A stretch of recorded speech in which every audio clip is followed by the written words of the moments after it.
পারছি না। ঈশ্বর বুঝি এবার আমাদের উপর রুষ্ট হয়েছে রে মা। মা, তুমি কোনো চিন্তা করো না মা, সব ঠিক হয়ে যাবে। যাও, তুমি বাইরে গিয়ে খাবার নিয়ে এসো। আমি আর বোন টিনটিন ঘরের ভিতরেই থাকবো। আমাদের নিয়ে তুমি কোনো চিন্তা করো না তো। যাও। টুকির কথা শুনে টুনি বাইরে খাবার সংগ্রহ করতে চলে যায়। আর বনের চারিদিকে খাবার খুঁজতে থাকে টুনি। টুনি যখন খাবার খুঁজছিল তখনই টুনি এক ঝোপের আড়াল থেকে ছোট্ট এক ছানার কান্নার আওয়াজ শুনতে পায়। আমি কোথায়? এখানে কিভাবে এলাম? মা, বাবা, কোথায় তোমরা? আমাকে এখান থেকে নিয়ে যাও। কেউ কি আছে এখানে? আমাকে আমার মা বাবার কাছে নিয়ে যাও। বাঁচাও, কেউ আমাকে বাঁচাও। এমন করুণ কান্নার আওয়াজ শুনে টুনি ঝোপের কাছে যায়। আর কুহুকে কাঁদতে দেখে টুনি বলে, এই মেয়ে, কে তুমি? এই ঝড় বৃষ্টির দিনে ঝোপে ঝাড়ে বসে কি করছো? তোমার বাবা মা কোথায়? যাও, তাড়াতাড়ি বাড়িতে চলে যাও। তোমার বাবা মা নিশ্চয়ই তোমার জন্য চিন্তা করছে। যাও যাও। আমি জানি না আমার মা বাবা কোথায়। আমি আর মা বাবা মামা বাড়ি থেকে ফিরছিলাম। এমন সময় হঠাৎ অনেক জোরে ঝড় উঠলো। আর আমি বাবা মার কাছ থেকে ছিটকে উড়ে এসে এখানে পড়ি। আমার পায়ে অনেক ব্যথা লেগেছে গো। আমি হাঁটতেও পারছি না, উঠতেও পারছি না।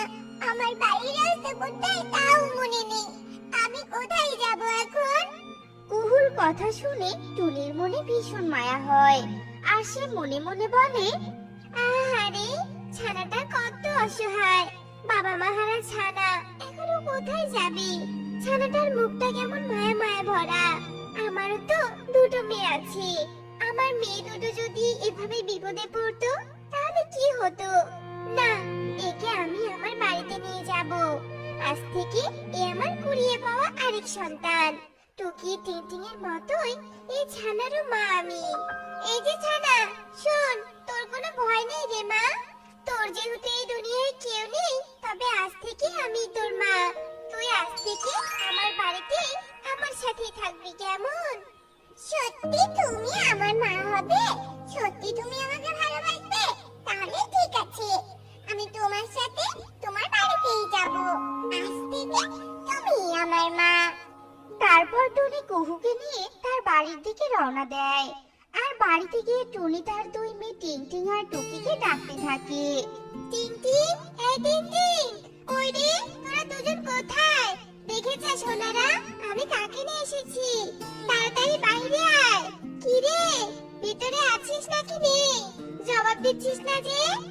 টুনির ডাক শুনে টিংটিং আর টুকি বাইরে আসে। আর কুহুকে দেখে বলে, মা, তুমি খাবার সংগ্রহ করে ফিরে এসেছো মা। কিন্তু তোমার সাথে কালো মেয়েটা কে মা? কেমন বৃষ্টি গায়ের রং রে বাবা। এই তুমি কাকে রাস্তা থেকে তুলে আনলে? হ্যাঁ, যাও, একে বাড়িতে দিয়ে এসে বলছি মা। টিংটিং, তুই এভাবে কেন কথা বলছিস? বেচারি তার মা বাবাকে হারিয়ে অসহায় হয়ে পড়েছে। তাই আমি এখন থেকে একে মায়ের মতো আদর যত্ন করে বড় করে তুলবো, বুঝতে পেরেছিস? আর এই নাম হলো কুহু, আজ থেকেও তোদের বোন। এসব তুমি কি বলছো মা? বোন? কিসের বোন ওই কালো মেয়েটা? ওই কালো মেয়েকে আমরা কিছুতেই আমাদের বোন বলে মেনে নিব না। তুমি শুধু আমার টিংটিং এর মা, আর কারো মা হতে পারো না তুমি। এই রাস্তার মেয়ে, চলে যা, চলে যা বলছি এক্ষুনি এখান থেকে, চলে যা বলছি। এই টিংটিং, ধর তো, ধর এই মেয়েকে, বাইরে তাড়িয়ে দিয়ে আসি, চল চল। এই কথা বলে টুকি কুহুকে মারার জন্য হাত তোলে। আর তা দেখে টুনি টুকির গালে একটা থাপ্পড় বসিয়ে দেয়। ছি ছি টিংটিং টুকি, তোদের আমি এই শিক্ষা দিয়েছি? তোদের আমার নিজের মেয়ে বলতে ঘৃণা হচ্ছে। শোন, কুহু এই বাড়িতেই থাকবে। এটাই আজ থেকে কুহুর বাড়ি, আর আমি হলাম ওর নিজের মা। এই কথা বলে টুনি কুহুর হাত ধরে ঘরের ভিতরে চলে যায়। আর টুকি তার মায়ের হাতে চড় খেয়ে ভীষণ রেগে যায়। আর বলতে থাকে, মা আমার গায়ে কোনোদিনও হাত তুলেনি, আর আজ এই রাস্তার মেয়েটার জন্য আমি মার খেলাম।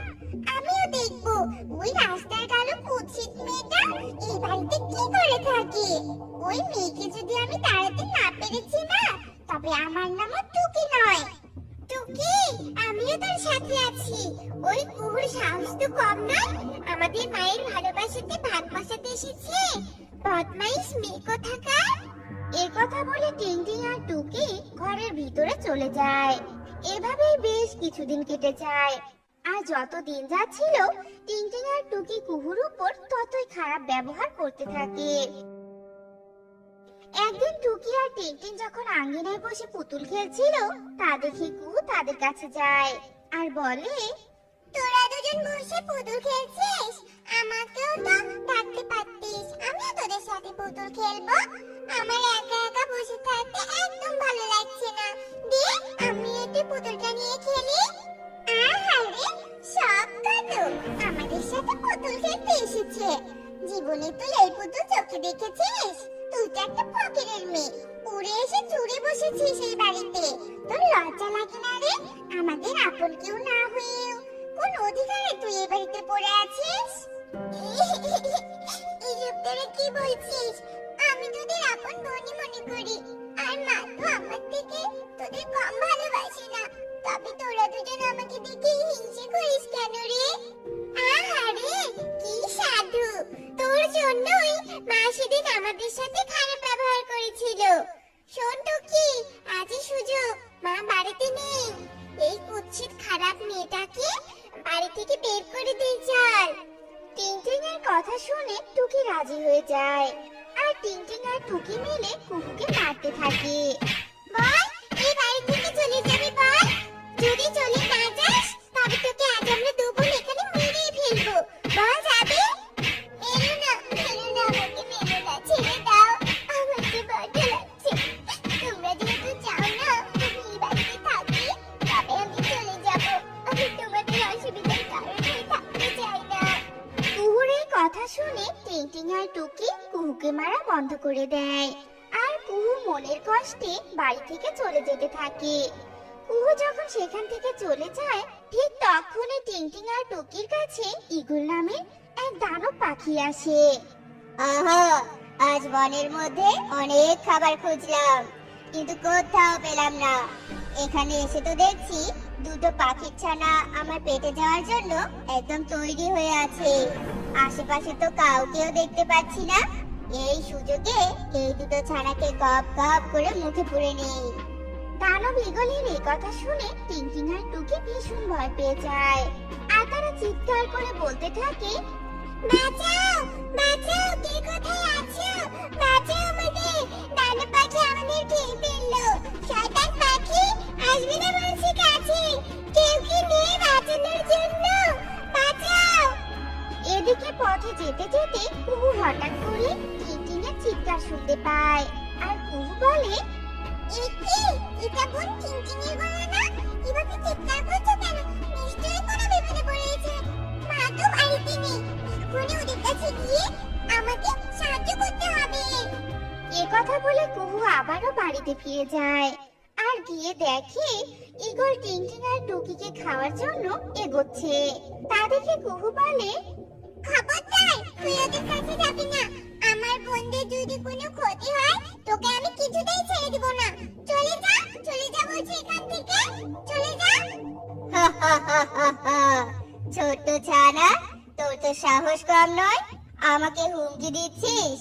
এখানে এসে ভালোই করেছিস, এই দুটো ছানা দিয়ে তো আমার পেট ভরতো না, এখন তোকেও খাবো, দেখি তুই আমার কি করিস।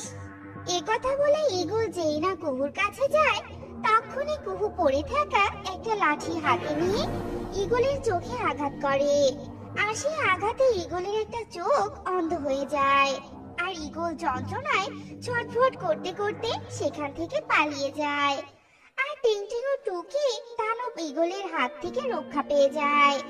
কুহুরে, আজ যদি তুই সময় মতো না আসতি তবে তো আমাদের সর্বনাশ হয়ে যেত।